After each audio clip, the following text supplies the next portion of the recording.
আচ্ছা, লুৎফা ফ্র্যাগ্রেন্স গ্যালারিয়ার এটা হচ্ছে ট্রে, যেটা হচ্ছে আতর সবাই দেখে, আর এখানে আতর ছড়িয়ে ছিটিয়ে রয়েছে সব। আর দেখুন, আজ আমার একেবারে ঘর ভর্তি লোক, এখানে কাউকে কাউকে দেখানো যাবে না। আর এদিকে রয়েছে সবাই আতর কিনতে এসেছে। তো তোমার নাম বলো। আমার নাম রূপম ঘোষ, আর আমি চিয়াগঞ্জ থেকে এসেছি। আচ্ছা। স্পেশালি ভোরের গন্ধ আমি পেয়েছিলাম, আচ্ছা। এবং ওটার টানে এসেছি এই মুহূর্তে। আর বাকিগুলো দেখি কি মনে হলো? বাকিগুলো ইন্টারেস্টিং লাগলো, তাই আরো দুটো চলে এলো। আর এটা বেসিক্যালি আমার কালকে ভাইয়ের জন্মদিন, তো জন্মদিনের জন্য যাচ্ছে। এরপরে ভাইয়ের জন্মদিনের পরে আমি আমার জন্য আবার নিতে হবে, এগুলো আমি ইউজ করবো কিছু কিছু লুকিয়ে লুকিয়ে, কিন্তু মোটামুটি আবার আসছি খুব তাড়াতাড়ি। ঠিক। আর লুৎফা ফ্র্যাগ্রেন্স গ্যালারির কালেকশন ভালো লেগেছে? ডেফিনেটলি, মানে ওভারঅল প্যাকেজিং। আমি এমন একজন যে হয়তো মানে এইখানে থাকা কিছু মানুষের মধ্যে লঞ্চ ইভেন্টের দিন আমি ছিলাম, ঠিক। তো I got to experience earlier. Then আমি ভাবলাম যে না, এবার তো সময় এসে গেছে, একবার দেখা করে কথা বলে আসতে হবে। ঠিক ঠিক। জাস্ট ব্লেসড যে এত কাছে আমি এত আতরের গন্ধ পেলাম। না নিশ্চয়ই, আর এটা যেন ভবিষ্যতেও মানে অনেক দূর আমরা নিয়ে যেতে পারি লুৎফা ফ্র্যাগ্রেন্স গ্যালারিয়াকে, কারণ এর সঙ্গে 5টা গ্রাম জুড়ে রয়েছে। জানো খোশবাগ দত্তক নিয়েছি আমরা, তো দেখা যাক কি হয়। আসিফকে তো আপনারা মোটামুটি সবাই চিনে গেছেন, আসিফ আজও এসেছে। তো আসিফ, কেমন লাগছে আজ বলো, যে সবাই এসে আজ আতর নিচ্ছে? আজকে অনেকটা বেশি ভালো লাগছে, তার কারণ হচ্ছে যে সেদিন এসেছিলাম, সেদিন একাই ছিলাম আমি। হ্যাঁ, আর দু একজন তো এদিক ওদিক চলে গেল তারা।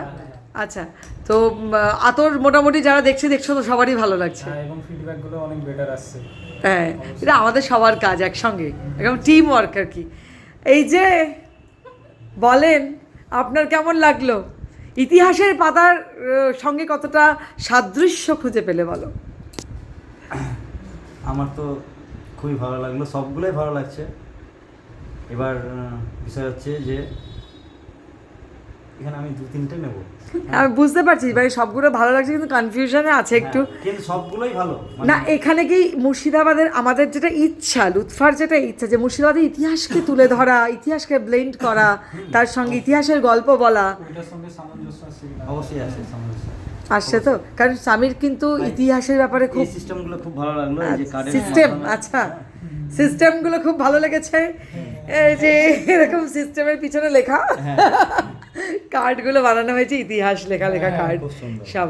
আরও হবে সামনের মাসে 6খানা আতর পরপর লঞ্চ করছে। ওই যে বাক্সগুলোর মধ্যে ম্যাচিওর করতে দেয়া আছে আতরগুলো, 30 দিন ধরে আতর ব্লেন্ডিং করে ম্যাচিওর করতে হয়, তারপরে গিয়ে সেটা গন্ধটা কেমন আসে সেটার উপরে আমি প্রায় দিন ঝাঁকাই, আর মাঝে মাঝে নিই যে কেমন হচ্ছে, নতুন আতরগুলো কেমন হচ্ছে। ব্লেন্ডিংয়ের বিষয়টাই ইন্টারেস্টিং। হ্যাঁ, নিজের নাকে, আর মেন বিষয় যখন আমি রেগুলার বেসিসে একটা আতরের গন্ধ নেব, তখন মানে আতরগুলোকে জাস্টিফাই করাটা একটু টাফ হয়ে যায়, যত সময় যাবে। একদম সুগন্ধটা নেশা, জানো তো। মানে আমি বলছি যে ওরকম ধরো নিলাম, নিয়ে 24 বার মানে হাতে লাগিয়ে নিয়ে ঘুরছি, তো কিছুক্ষণ পরে আবার নিচ্ছি, মানে এই স্মেলটা নিতে নিতে নিতে এবার নোটগুলো চেঞ্জ হচ্ছে, কারণ অনেকগুলো নোট মিশিয়ে বানাচ্ছি, নোটগুলো চেঞ্জ হচ্ছে, মানে অদ্ভুত একটা নেশা, সারাক্ষণ ওটার মধ্যে মাথায় চলতে থাকে। অনেক মানে একটা নিউট্রাল স্মেলের মধ্যে যখন এই একটা হঠাৎ করে গন্ধটা আসে না, অনেকেই না খুঁজে যে কোথায় একদম ওই স্মেলটা আসছে, অদৃশ্য আকর্ষণীয় কোনো কিছু জিনিস হঠাৎ করে ট্রেনে বাসে এই জিনিসটা হয়। আমার নিজের পার্সোনালি হয় যে মানে ট্রেনে বাসে হয়তো রয়েছি, মানে একটা ঘামে পাচ্ছে বন্ধু, তার মধ্যে একটা সুন্দর স্মেল, ঠিক, আর মানে হাওয়ায় উড়ছে, আমি বুঝতে পারছি যে কিছুক্ষণের মধ্যে চলে যাবে, কিন্তু বুঝতে পারছি না কোথা থেকে আসছে। আর স্মৃতি ক্যারি করে না অনেক স্মৃতি, যে কোথায় এই গন্ধটা আমরা পেয়েছিলাম, এইরকম স্মৃতি ক্যারি করে। ভোরের ক্ষেত্রে আমি বিগত 7 দিন ধরে নীল দেখাচ্ছিল, আর নীল সাফারি স্কেল ব্যাপারে বারবার করে বলছিল, তাই স্মেলটা পাচ্ছি, মানে এতটা যে আমার নামটা মনে আছে। স্পেশালি ভোরটা আমার পুরো মাথায় রয়েছে, যে আমি ভোরটা যদি রাস্তায় পথ চলতে কারোর কাছে ভোর হ্যাঁ, এখন মোটামুটি যেভাবে ভোর মানুষ নিচ্ছে এবং বিভিন্নজন বিভিন্নভাবে বলছে, তো ভোর একটা ব্যাপার, মানে সত্যি লুৎফার ভোর হচ্ছে একটা দিনের শুরু, সেটা বোধহয় সারাদিন ধরে সুন্দরভাবে থাকে। ভোর একটা আলাদা প্লেস হোল্ড করছে অলরেডি, মানে আমি জাস্ট ভোরের জন্য আমি জানতাম যে ভোর আমাকে জাস্ট আমি ভোর এসে নিয়ে নেব। আর সাফারিশকো কিন্তু তোমার বেশ মানে আলাদা একটা স্মেল, উড বেস্ট উডি। হ্যাঁ, ওই একটা আর মদিনাটা আমার বেশ ইন্টারেস্টিং লাগলো, কারণ আমার স্যাফরানের গন্ধটা ভালো লাগে, আমি একটু ফুডি, ঠিক, তো ঠিক, ঠিক। আমি চাই যে একটু যে স্মেলগুলো আছে, মানে একটা স্মেল থাকলে না কি হয় যে মানে কোথাও রয়েছে, হ্যাঁ একটা মানে অদ্ভুত স্যাটিসফ্যাকশন একদম তুমি মদিনায় সিরাজ যেটা তার মধ্যে তুমি স্পিরিচুয়ালিটি খুব বেশি খুঁজে পাবে, অদ্ভুত একটা ডেপথ আছে। চন্দনে ওই জিনিসটা ওটা সব ভীষণ। জায়গায় মানে আপনি যদি ফেস্টিভ্যাল অকেশনেও করেন না আলাদা, তোমাকে আলাদাভাবে চেনা যাবে এই আতরগুলোর সঙ্গে, একটা নিজের একটা সিগনেচার তৈরি হয়ে যায়। এথনিক ওয়্যারের সঙ্গে যাবে, মানে একদম। মদিনায় সিরাজ একটা একদম পাঞ্জাবি পরে ঠিক, ধুতি পাঞ্জাবির সঙ্গে যাবে, চোস্ট পাঞ্জাবির সঙ্গে যাবে, পায়ে নাগরা। ঐতিহাসিক জায়গাগুলো ঘোরার জন্য যেরকম ধরনের মন দরকার, মানসিকতা যেরকম দরকার আমাদের, হ্যাঁ। এইটা ভেতর থেকে একটা তৈরি করতে বিশাল হেল্প করবে এটা। এবং আমি মানে প্রত্যেকটা এবার ঠিক করছে কি যে এই আতরের আলাদা আলাদা কার্ড না বানিয়ে এবার যেটা করবো, যে একটা সেদিনই আসিফের সাথে আমার আলোচনা হচ্ছিল যে একটা ছোট্ট বই প্রত্যেকটা আতরেরই বর্ণনা, আর প্রত্যেকটা আতরের বর্ণনার সঙ্গে সঙ্গেই যেটা হচ্ছে সেটা হচ্ছে যে তোমার ওই হিস্টোরিক্যাল প্লেসের সম্পর্কে আমরা লিখছি। যেমন এই সামনের মাসে আমি বলেই দিচ্ছি তোমাদেরকে, এই ভিডিওর মাধ্যমেই বলছি, 3টে আতর তো লঞ্চ করছেই।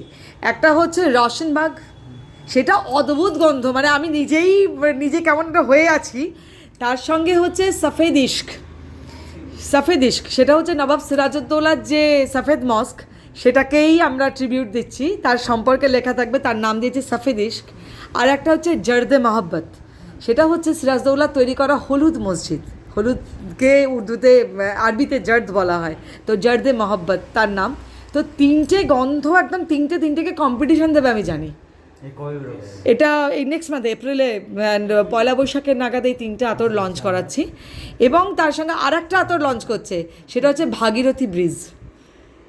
একদম ভাগীরথীর যে ওপরে সুন্দর গন্ধ, সেটার ওপর দিয়ে মানে নবাবী যেটা সময় ছিল, সেই সময় কত রকমের সুগন্ধ চারিদিকে, কখনো রসুইখানার গন্ধ আসছে, কখনো গোলাপ বাগিচার গন্ধ আসছে, কখনো আতরের গন্ধ আসছে, মানে সেই যে ভাগীরথীর ওপরে যে সুন্দর গন্ধটা ভেসে বেড়াতো, সেই জন্য এই আতরটার নাম ভাগীরথী ব্রিজ। তো সেটাও লঞ্চ করছে। তো পরপর মানে আমার মনে হচ্ছে যে দেখি, এই 4টে আতর বললাম, আর দুটো আছে আমার পাইপলাইনে, সেটা হচ্ছে একটা হচ্ছে কিরিটকণা, আর একটা হচ্ছে ভবানী, মানে একটা হচ্ছে কিরিটেশ্বরীর নামে, আর একটা হচ্ছে রানী ভবানী যার বাংলা মন্দিরের নামে। তো প্রত্যেকটার ইতিহাস লেখা থাকবে, তার জন্যই মনে হচ্ছে যে একটা বেশ একটা ব্রশিওর বানাই, তাদের প্রত্যেকটার কথা লেখা থাকবে, মানুষ পড়ুক জানুক। মানে একটা বিহাইন্ড দ্য সিনে একটা স্টোরি, অবশ্যই স্টোরিটাকে ঘোরাটা সার্থক হবে। এবং দুটো জিনিস হচ্ছে, মুর্শিদাবাদের ট্যুরিজমকে 1 নম্বর আমরা দিচ্ছি, দেখাচ্ছি, প্রত্যেকটা মনুমেন্টের সাথে পরিচয় করাচ্ছি। এবার আমাকে সবাই প্রশ্ন করতে পারে তাহলে হাজারদুয়ারি কোথায় গেল? হাজারদুয়ারি আমাদের শহরে সব থেকে প্রেস্টিজিয়াস একটা জায়গা, যেমন কাটরা সেরকম হাজারদুয়ারি আতরটা আমি নিজেই তো ব্লেন্ড করবো, আমি খুঁজছি সেই গন্ধটা, যেদিন পাবো সেদিন রাত্রিবেলা আমি ডিক্লেয়ার করবো আজকে হাজারদুয়ারি লঞ্চ করছে। সেটা আমার কাছে হাজারদুয়ারি, হিরাঝিল, এগুলো এত সহজে লঞ্চ আমি করাবোই না। এইগুলো তো টাইম টেকিং, কারণ একবার লঞ্চ হয়ে যাওয়া মানে তো ওই একদম না একদমই, হ্যাঁ তখন হাজারদুয়ারির আর একটা ভার্সন বেরোতে পারে, কিন্তু আমি প্রথমও যেটা, সেটা হাজারদুয়ারি, হিরাঝিল, এই দুটোর ক্ষেত্রেই আমি অপেক্ষা করছি। আমি সেই রকম সুগন্ধ যতক্ষণ না ব্লেন্ড করতে পারছি বা পাচ্ছি কোথাও থেকে খুঁজে, সমানে রিসার্চ চলছে, এবং কাজ মানে আতর নিয়ে কিভাবে লেগে পড়ে থাকতে হয়, ওটা একটা আলাদাই সাবজেক্ট। মানে আমি আতরের সুগন্ধে না সেই সময়টাকে যেন ফিরে পাচ্ছি আস্তে আস্তে, এটা একটা ব্যাপার, সেই সময়টাকে সত্যিই ফিরে পাচ্ছি। মানে মানে ওই একটা নেশার মতো না, সময়ের ঠিকানা থাকে না। না দারুণ, মানে আমি রাত্রি 2টোর সময় ব্লেন্ড করছি, বসে প্যাকেজিং করছি, অদ্ভুত আনন্দ।